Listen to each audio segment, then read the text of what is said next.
Dipersembahkan oleh... Nah, pilihannya dua. Menyelamatkan biota atau menyelamatkan manusia. Kalau kita lemahkan petani, negara ini lemah. Karena mereka adalah pahlawan pangan.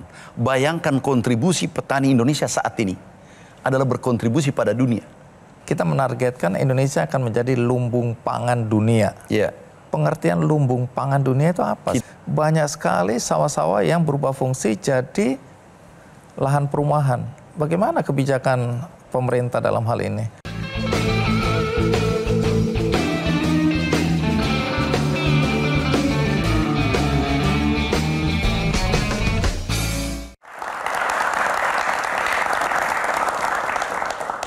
Hari ini kita akan mengangkat topik berkaitan dengan kebutuhan manusia, yaitu pangan.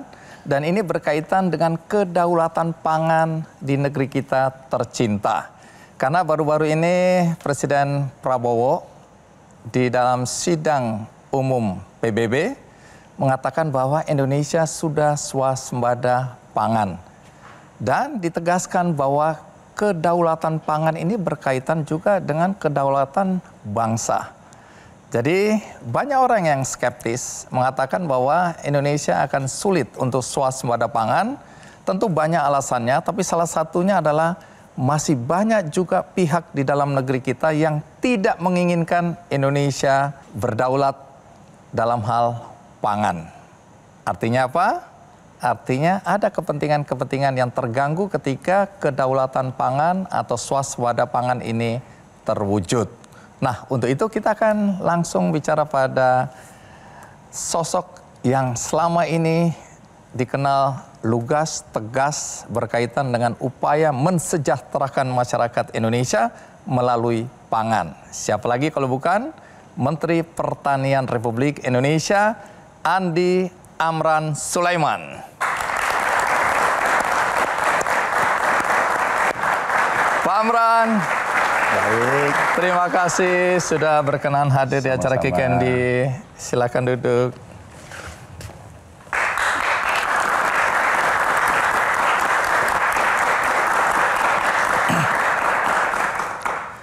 Jadi kali ini kita akan bicara beberapa hal ya, berkaitan tentu saja dengan urusan pangan. Karena kita tahu di dunia ini sekarang begitu pentingnya isu pangan ini diangkat karena berkaitan dengan ancaman krisis pangan ya di dunia. Ini bisa berkaitan dengan situasi dan kondisi yang macam-macam ya, tentu saja dengan iklim yang ekstrim. Kemudian kita tahu konflik di mana-mana, peperangan, dan ini kemudian semua orang mencoba mempertahankan kedaulatan pangan mereka, menyiapkan antisipasi terhadap kondisi yang terburuk. Tapi banyak orang juga tidak sadar tentang ancaman krisis pangan ini. Bisa Anda jelaskan seberapa seriusnya sebenarnya ancaman pangan atau krisis pangan di dunia ini? Terima kasih, Pak Andi. Sekarang ini di dunia ini terjadi krisis pangan. Krisis pangan, krisis energi. Nah, krisis pangan terjadi di seluruh belahan dunia. Sekarang ini stunting dan kekurangan gizi itu 725 juta. Hampir 1 miliar. Pernah mencapai 900 juta. Hampir 1 miliar orang, saudara-saudara kita kekurangan pangan, kekurangan gizi, dan seterusnya. Karena climate change, perubahan iklim yang begitu luar biasa. Kemudian Indonesia, seingat kami 2 kali terjadi yang ekstrim. Itu 2015, kemudian 2023, 2024. Itu luar biasa tekanannya. Kita kekurangan beras, kita impor 3 juta ton 2023. Kemudian 4,5 juta ton 2024. 7 juta ton kita impor. Kami ingat pada saat itu, kami menghadap dipanggil Bapak Presiden, gimana menangani dalam waktu singkat. Karena krisis di depan mata dan 22 negara yang sudah dihubungi untuk impor, termasuk China, India, dan negara-negara pengekspor beras, itu 22 negara menahan stok, mereka nggak mau mengekspor ke kita. Iya, karena khawatir dengan perubahan iklim terjadi sekarang. Iklim ekstrim ada 2 terjadi di Indonesia dan di negara lain. Itu El Nino, itu kekeringan luar biasa kita rasakan 2023. Dan La Nina, itu banjir. Nah ini tidak bisa diprediksi sekarang ini. Perubahan iklim luar biasa. Jadi itu gambarannya termasuk Indonesia. Kalau dulu petani-petani kita bisa memprediksi bahwa ini kita mulai tanam, ini persiapan tanam, dan seterusnya. Sekarang tidak bisa siklusnya lagi. Teratur. Sekarang pernah terjadi 2024 kami kunjungan Jawa Tengah. Petani memprediksi bahwa ini sudah musim tanam. Tanamlah mereka. 2 minggu tiba-tiba kering. Bisa dibayangkan tanaman ini habis seketika, dan jangan membayangkan petani kita seperti kita ini. Petani pinjam kredit, ijon, pinjam dengan tetangga, dan tiba-tiba habis. Nah, sehingga sekarang kita mencoba ke depan mengantisipasi, melakukan beberapa langkah untuk mengantisipasi semua itu. Baik, jadi Anda hendak mengatakan bahwa ancaman krisis pangan ini serius ya? Sangat serius. Sangat serius. Sangat serius. Karena kami keliling ke beberapa negara, kami baru pulang dari Brasil. Yang kita bahas adalah pangan, kemudian China, Amerika, kemudian Rusia, semua kita bahas pangan. Baik, jadi pangan artinya kalau tadi Anda katakan bahwa ada 22 negara yang kita hubungin untuk kita beli berasnya, iya, nggak mau kasih kan? Iya. Karena mereka juga ingin mempertahankan, iya, ya, ketahanan pangan mereka. Nah, kondisi ini kan bisa terjadi di kemudian hari, ya, akan terjadi lagi. Lalu bagaimana Indonesia mengantisipasi, apa yang dilakukan Indonesia? Ini sebenarnya 2024 itu sudah terjadi. Antri beli beras bulan Januari. Antri beli beras Januari, Februari. Kami dipanggil Bapak Presiden. Waktu itu Pak Mentan, bisa nggak mengatasi ini? Apa solusi tercepat mengatasi ini? Saya katakan, izin Bapak Presiden, aku turun lapangan. Singkat cerita kami turun ke lapangan, mengecek Jawa Timur, Jawa Tengah, kondisi tanaman. Kami pulang, kami katakan, Pak, yang bisa cepat adalah intensifikasi. Kita sawah yang sudah ada, ini yang kita tanami. Tapi tidak ada air. Terus bagaimana caranya? Pak, kita punya sungai, sumber air yang masih ada airnya 30-40%. Begawan Solo, Sungai Cimanuk, Berantas, Sungai Musi di Sumatera Selatan, kemudian beberapa sungai di timur, dekat dengan areal persawahan. Saya katakan, yang pertama adalah yang paling cepat pompanisasi. Pada saat yang bersamaan, karena ini akhir tahun, 20 Oktober kami dilantik, 2024, kami menyisir anggaran di Kementerian Pertanian. Karena akhir tahun, ABT tidak ada. Kami sisir anggaran, langkah pertama adalah refocusing anggaran. Biaya rehab kantor, hentikan. Biaya perjalanan dinas, kita cabut. Biaya seminar di hotel di mana, hentikan. Kami kumpul uang pada saat itu 1,7 triliun. Saya katakan puasa dulu. demi rakyat, demi menyelamatkan rakyat Indonesia, bukan petani, rakyat Indonesia. Karena kalau pangan bermasalah, negara bermasalah. Itu pasti pemerintahan bermasalah dan terjadi konflik sosial. Karena ini masalah kelaparan. Alhamdulillah terkumpul, singkat cerita kami turun membeli pompa 1,7 triliun. Pompa saja. Kami pasang Jawa Timur, Jawa Tengah, Lampung, sumber air, Sumatera Selatan, Sulsel, Kalimantan Selatan, Aceh, Sumatera Utara. Dengan strategi ini apa hasilnya? Hasilnya, alhamdulillah, ada dulu menarik sebelum hasilnya. Apa itu? Sesuai regulasi yang ada, air ini tidak boleh dipompa. Air ini tidak boleh dipompa. Kami ketemu Menteri PU, Pak Mentan ini bukan Menteri PU-nya, BWS, Balai Sungai itu. Pak, ini tidak bisa dipompa. Kenapa? Ada biota di sana. Ini biota bisa mati. Ini aturannya harus minimal 30% air di sungai dipertahankan. Nah ini tinggal 40-30%. Wah, menarik ini. Jadi apa yang terjadi kemudian? Kami menghadap Bapak Presiden bersama Menteri PU. Bapak Presiden, solusi satu-satunya untuk menyelamatkan bangsa kita dari krisis beras itu adalah pompanisasi. Oke, baik. Terus butuh uang, Pak. Kalau menunggu uang itu prosesnya masih panjang. Sekarang ini yang ada uang kami refocusing. Teman-teman pertanian saya katakan sabar. Terus gimana? Kita mau pompa sungai, ya silakan. Pak, itu melanggar. Menjaga biota. Nah pilihannya dua. Menyelamatkan biota atau menyelamatkan manusia. Itu. Yang mana kita mau selamatkan duluan? Pak Presiden jawab, udah Menteri PU mengalah aja. Selamatkan dulu manusia dari kelaparan. Dua-dua penting, dua-dua tapi penting. yang lebih penting tentu manusia. Ya, hari itu ya. Hari itu. Kan bukan, ini kan hanya pada saat sekarang. Iya. Situasional lah ya. Situasional. Karena iklim ekstrim, El Nino. Kekeringan.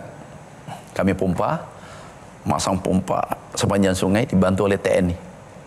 Yang bantu pasang pompa. Hasilnya menarik. Kekeringan itu yang paling ekstrim, Agustus, September, Oktober, November, Desember. Ini 5 bulan. Paling ekstrim. Produksinya lebih tinggi daripada 7 tahun sebelumnya, bulan ini. Berapa ya waktu itu? Itu produksi 2 juta ton beras lebih. Jadi produksinya lebih tinggi daripada iklim normal. Presiden Prabowo ya di sidang umum PBB kemarin pidato dan mengatakan bahwa Indonesia ini sudah swasembada pangan. Bukankah kita masih impor?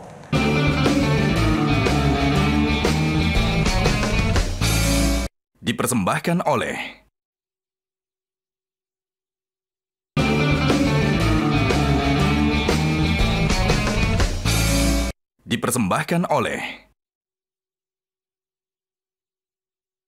Pak Amran, menarik sekali nih kalau kita lihat reaksi masyarakat ketika Presiden Prabowo ya di sidang umum PBB kemarin pidato dan mengatakan bahwa Indonesia ini sudah swasembada pangan.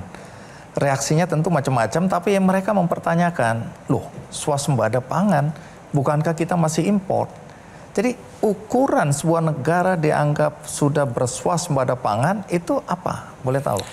Jadi gini, sebenarnya, nah banyak juga yang tidak paham.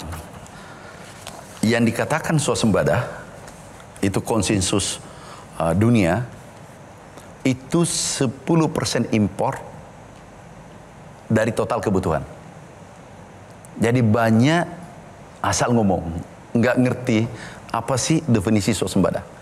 10% impor dari kebutuhan, itu swasembada. Baik, jadi kita sebenarnya berapa banyak yang masih kita impor beras? Nah, sekarang saat ini sampai detik ini tidak ada impor. Tidak ada. Tidak ada impor. Beras medium.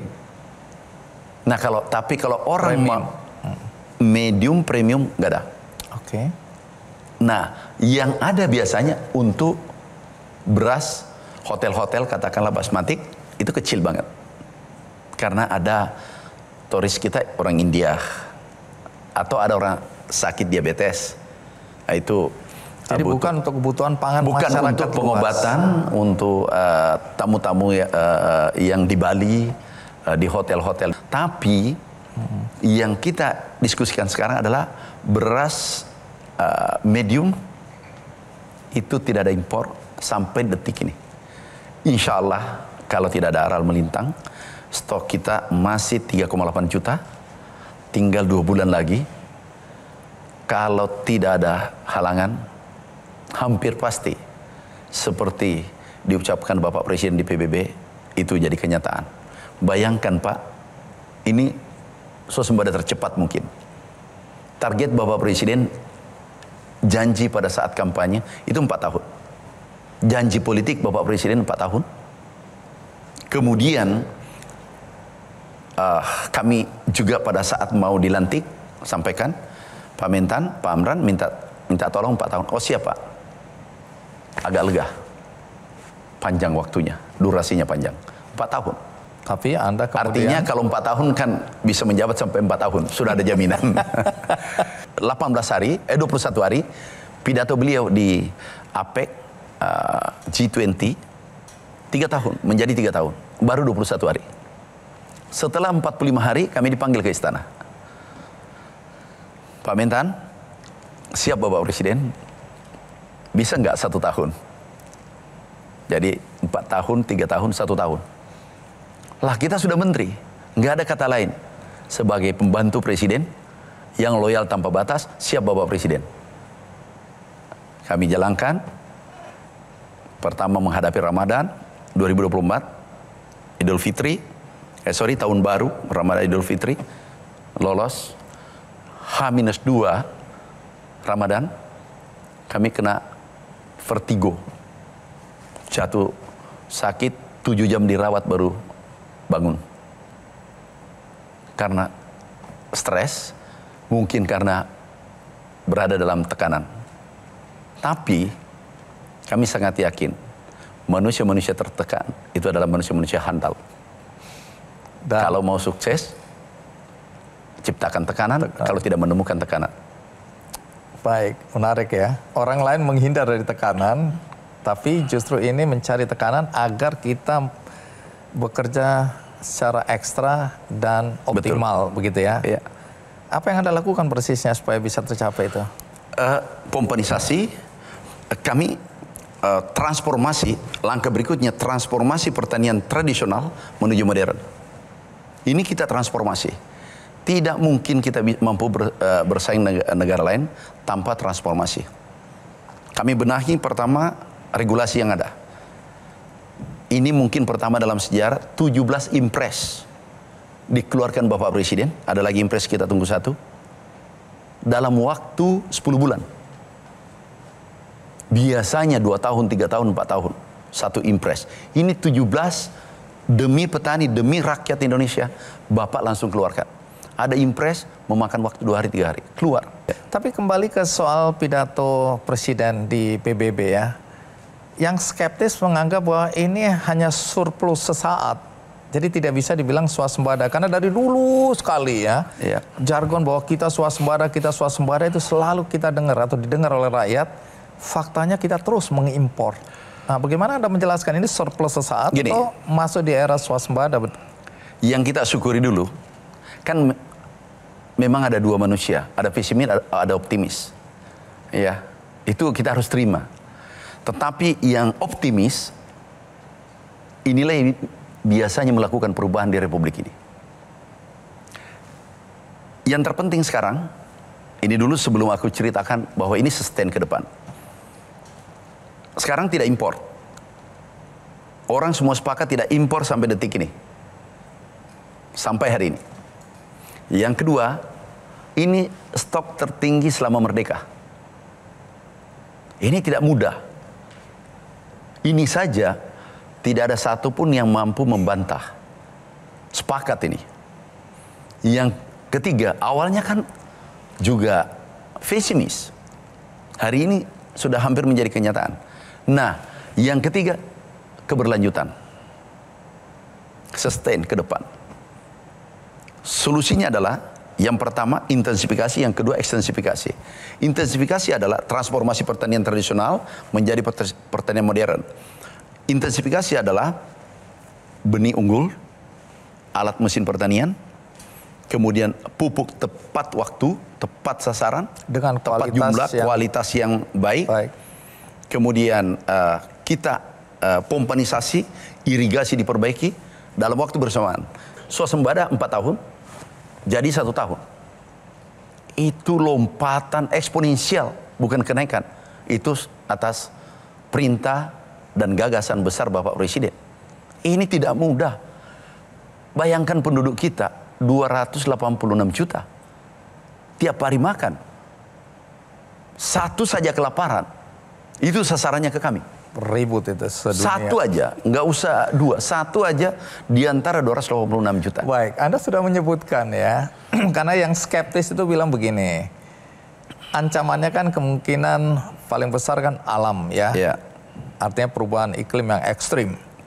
Tapi di dalam negeri ada orang-orang yang nggak happy dengan cerita-cerita seperti ini. Mereka adalah orang-orang yang diuntungkan karena mengimpor beras. Dan Anda secara terbuka mengatakan bahwa ada gurita mafia beras di Indonesia yang tidak menginginkan kita swasembada pangan. Bisa dijelaskan soal mereka ini? Itu sebenarnya normal.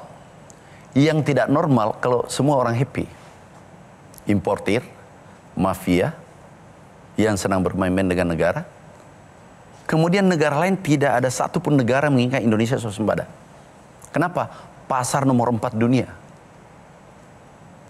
Sekarang Thailand, Vietnam, India kesulitan. Harga beras dunia dari $460 per ton dulu pada saat impor, sekarang ini $372 per ton. Karena kita tidak impor. Bapak Presiden kami dampingi, ditawari pemimpin Vietnam, Thailand, Kamboja, dan negara-negara lainnya. Kapan Indonesia impor? Tidak pernah membayangkan bahwa kita tiba-tiba hentikan impor. Yang katakanlah tidak bahagia, wajar, itu normal. Justru kalau dia bahagia tidak normal. Tapi bagaimana Anda mengantisipasi orang-orang atau pihak-pihak yang akan mengganggu agar swasembada ini tidak terrealisasi? Ngapain merasa terganggu mereka? Kami lebih pilih rakyat kecil. Kami lebih pilih merah putih. Karena mereka hanya kepentingan pribadi. Kepentingan kelompok. Dulu kalau impor nih 7 juta. Katakanlah. Memang 1.000 saja. Itu 7 triliun. 1.000 rupiah aja dipermainkan. 7 triliun. Belum keuntungannya. Dalam waktu impornya 1 bulan, 2 bulan. Mendapatkan triliunan. Jadi kita harus maklum. Kita harus wise. Kami sekarang jadi orang Sulawesi. Bijak menghadapi mereka. Dia saudara kita juga. Nggak, bijak itu artinya pembiaran ini. Bahwa mereka main-main dengan kepentingan utama masyarakat Indonesia. Ini sepertinya Pak Andi Noye ini memancing saya. Pertama kami lakukan nih. Yang oplos beras beres 36 tersangka. Ada nggak pernah melakukan seperti itu? Ini resikonya tidak kecil. Tapi demi merah putih kami lakukan dan perintah Bapak Presiden. Kami laporkan. Kalau kita lemahkan petani, negara ini lemah. Karena mereka adalah pahlawan pangan. Bayangkan kontribusi petani Indonesia saat ini. Dipersembahkan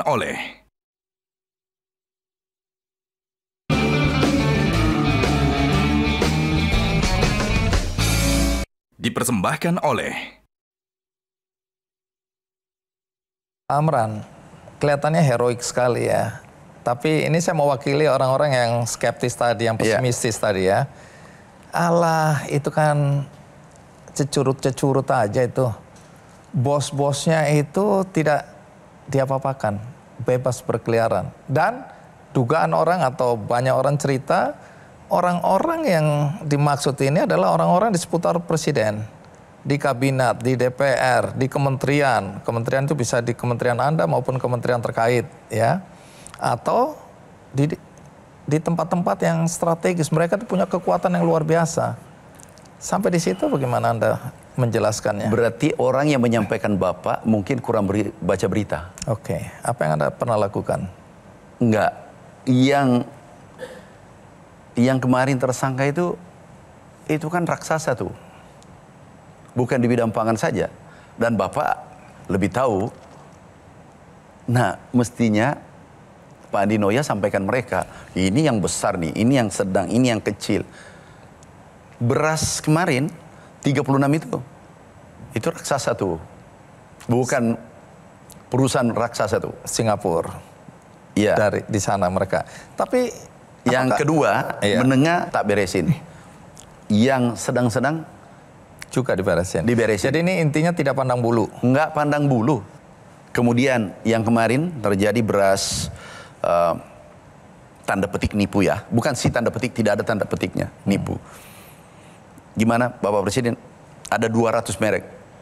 212 merek. Di 10 provinsi. Di 10 beresin, siap Bapak Presiden. Sudah 36 tersangka. Kenapa? Kalau kita lemahkan petani, negara ini lemah. Karena mereka adalah pahlawan pangan. Bayangkan kontribusi petani Indonesia saat ini adalah berkontribusi pada dunia. Karena petani Indonesia menaikkan produksi sehingga tidak impor. Tidak impor, dampak positifnya adalah saudara-saudara kita seluruh dunia merasakan yang konsumsi beras. Karena harga 460 turun menjadi 372. Baik, ini berkaitan dengan kebijakan ya di dalam konteks ketahanan pangan, swasembada. Seberapa besarnya pengaruh politik untuk menentukan kebijakan-kebijakan yang ada dari pengalaman Anda ini? Pengalaman kami melihat Bapak Presiden sekarang luar biasa. Kebijakan sektor pertanian, khususnya orang-orang rakyat kecil, itu perhatiannya Bapak luar biasa. Biasanya hari ini kita minta kebijakan, besok instruksinya sudah jalan. Atau impresnya sudah selesai, 2-3 hari selesai. Oke. Nah, memang kalau saya di saat sekarang, apa yang disampaikan Bapak Presiden itu sangat tepat. Harus swasembada, pangan, energi, air, kemudian kita hilirisasi, kemudian untuk generasi kita supaya tidak stunting, MBG. Jadi ini kalau ini berjalan semua, insya Allah ke depan generasi muda akan menikmati hasil kepemimpinan Bapak Presiden Prabowo.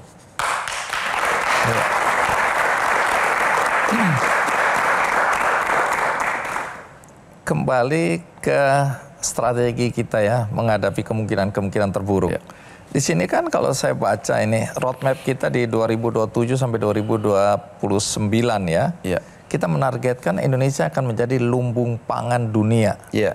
Pengertian lumbung pangan dunia itu apa? Kita sebenarnya? bisa mensuplai negara lain. Ini disampaikan Presiden di PBB juga. Betul. Kita membuat klaster di Merauke itu 1 juta hektar. Yang terluas di dunia itu karena ada orang mengatakan ahli bahwa yang paling luas adalah Amerika di Arkansas, di Amerika, negara bagian kan. Kami ke sana. Ternyata 1,2 juta bukan hektar, acre. Artinya 500.000 hektar. Kita 1 juta.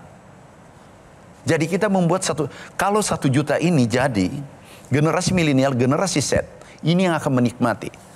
Kalau kita menggunakan teknologi tinggi, bisa produksi katakanlah minimal 7 ton. Sekarang 7 ton. Apalagi bisa 10 ton nanti. 7 ton kali 3 itu 21. 7 kali 14, 21 ya. 21 ton per tahun. Kalau kali 1 juta, itu 20 juta ton per tahun. 20 juta ton per tahun. Itu luar biasa. Coba dihitung. Katakan, jadi 20 juta ton beras. Saya ulang, Iya. 1 juta nih, katakanlah 3 kali, berarti 20 ton. 20 ton kan? 20 ton berarti 20 juta gabah. 20 juta gabah berarti padinya itu 10 juta ton. Baru yang 1 juta, bagaimana yang 2 juta? Ini dibangun secara bertahap. Kalau 10 juta Merauke saja, kalau kali 3, 30 juta ton. Artinya 50 tahun, 30 tahun, 50 tahun, Indonesia tidak akan impor. Kita persiapkan generasi kita, bukan untuk penduduk 286 juta, tapi 300-350 juta bisa kita siapkan pangannya dari sekarang. Karena 3 juta ini dengan klaster kita bangun, food estate kita bangun, semua teknologi tinggi. Dan anak muda, generasi milenial turun. Karena generasi milenial tidak akan turun di sektor pertanian, tidak menguntungkan, dan tidak menggunakan teknologi tinggi. Mereka turun, sekarang ada 27.000 turun. Teknologi tinggi, kemudian menguntungkan. Pendapatan mereka, testimoni mereka ya, ada disebar di video-video itu 24 juta, bersih, per orang, 20 juta. Yang minimal 15 juta. Per orang per bulan. Kita membuat untuk klaster, kita berikan insentif, berikan alat mesin pertanian, bibit unggul, silakan kerja. Silakan kita membuat suatu klaster kecil, 200 hektar, 15 generasi milenial. Kami berikan peralatan, itu gratis. Gunakan, pendapatannya 20 juta, kan lebih tinggi dari menteri. Menteri 19 juta. Jadi mereka bagaimana mencetak generasi yang unggul, produktif, dan visioner.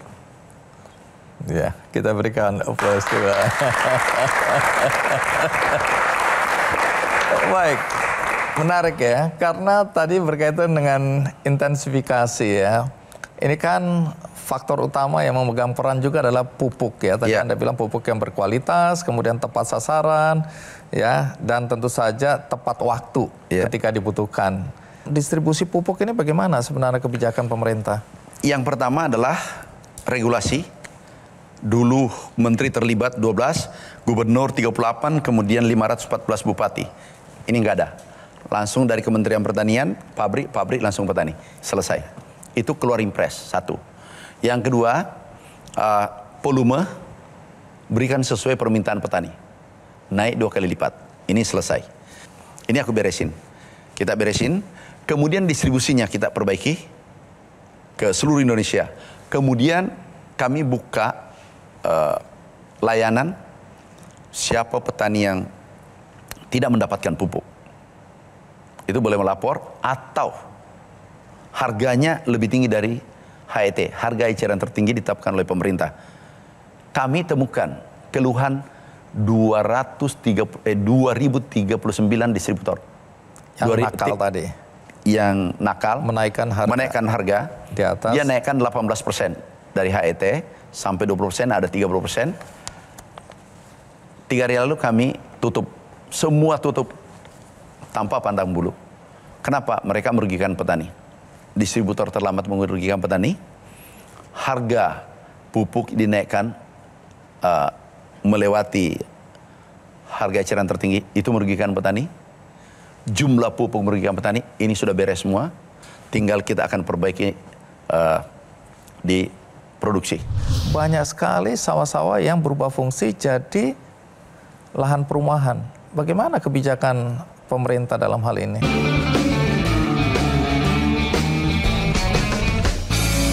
Dipersembahkan oleh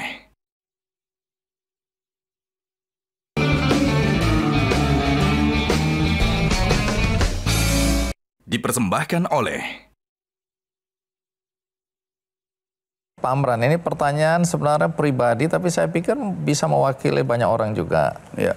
Saya ini kan sering bolak-balik dari Jakarta, Purwokerto, Jakarta, Purwokerto, atau sebaliknya dan seterusnya. 6 tahun yang lalu saya melihat bahwa begitu banyaknya hamparan sawah. 6 tahun kemudian hari ini, hamparan sawah itu semakin tiada. Diganti dengan rumah-rumah perumahan. Banyak sekali, masif sekali. Jadi saya kehilangan pemandangan yang saya rindukan lepas dari bahwa ternyata saya berpikir bahwa banyak sekali sawah-sawah yang berubah fungsi jadi lahan perumahan. Bagaimana kebijakan pemerintah dalam hal ini? Ya, Pak Andino ya, juga aspirasi jangan terlalu dibesar-besarkan bahwa tidak ada lagi pandangan sawah kalau Bapak ke sana. Itu ya, salah, saya jujur. Dikurangi dikit bahwa sudah banyak ada beberapa perumahan. Oke lah. Banyak, jangan Anda menurunkan juga. Banyak lahan yang sudah jadi perumahan. Kita mengambil data Kementerian Pertanian. Itu penurunan 5 tahun apa 10 tahun terakhir itu, kalau tidak salah 100-200-an ribu hektar. Ya betul. Tapi bukan 1 tahun. Itu betul. Kemudian oleh karena itu terbitlah Undang-Undang Nomor 41. Itu tidak boleh dialih fungsikan. Makanya banyak surat ke saya, Pak, ini merubah perumahan.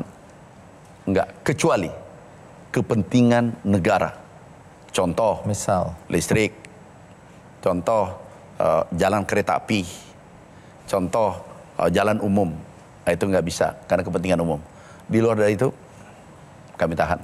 Dan baru-baru ini Menteri ATR BPN luar biasa, Pak Nusron, Gus Nusron, meminta, Pak Mentan, tolong kirimi mana saja wilayah yang harus kita jaga. Aku langsung kirimi.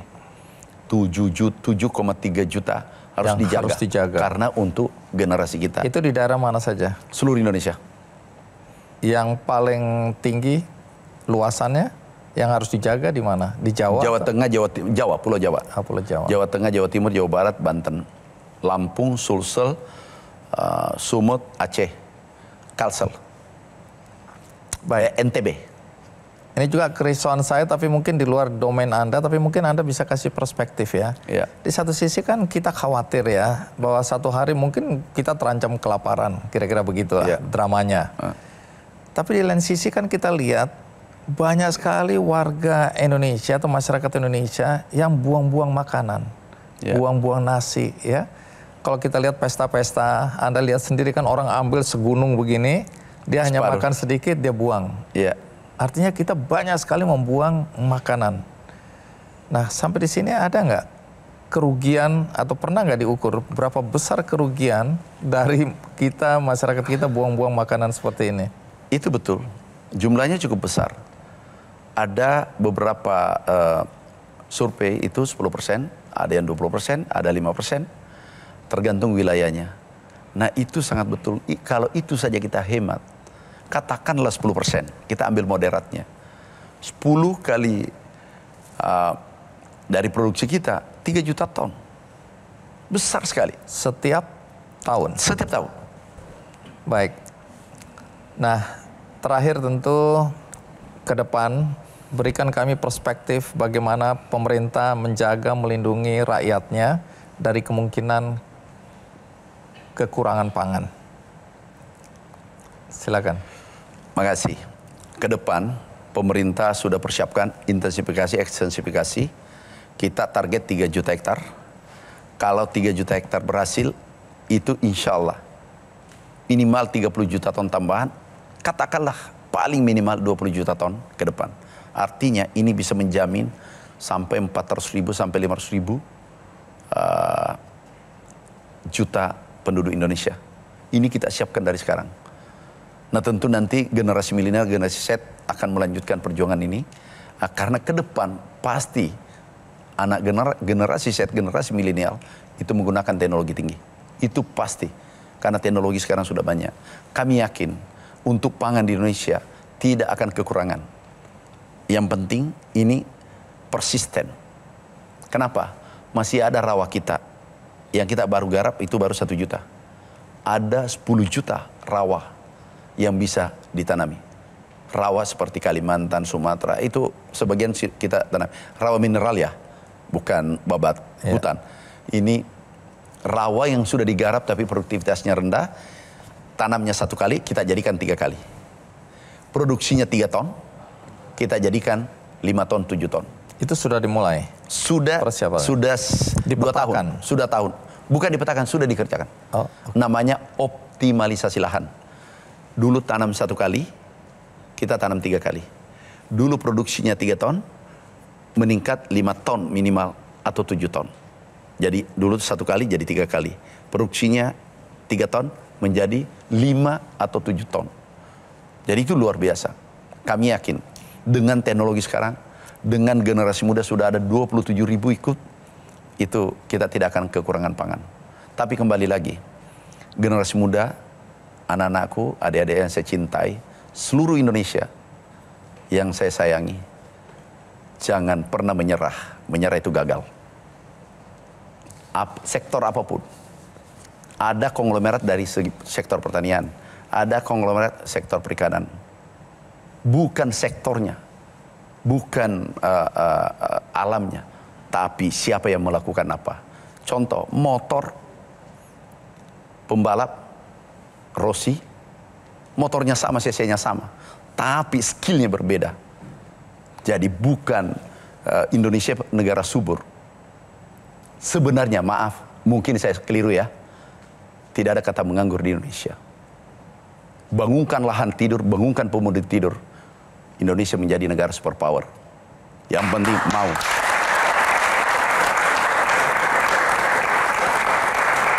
Kami selalu berpikir karena kami dari desa.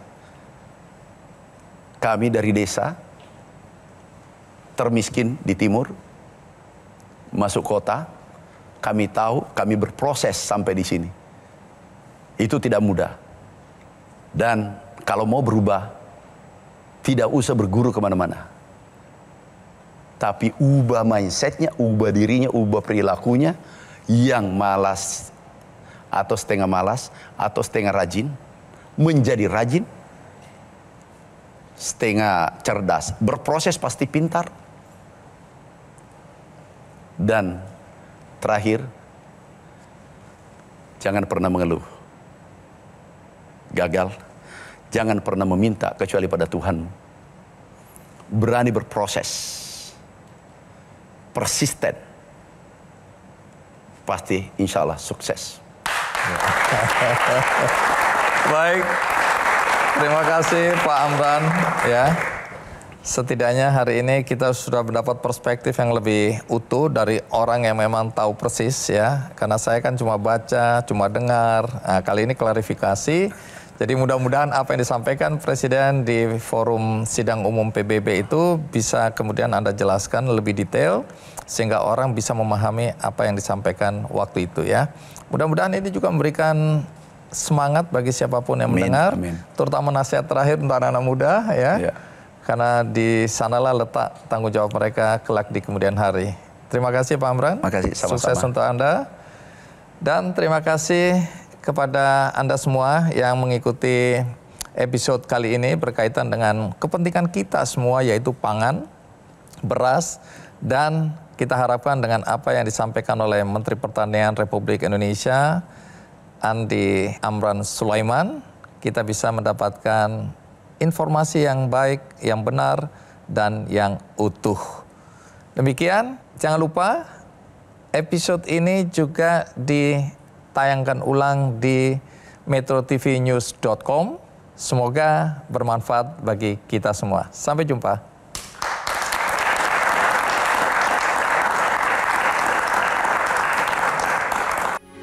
Metro TV.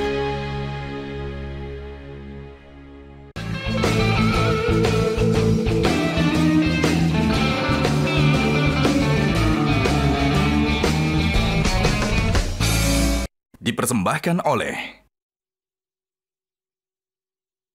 Jelajahi cara baru mendapatkan informasi. Download Metro TV Extend sekarang.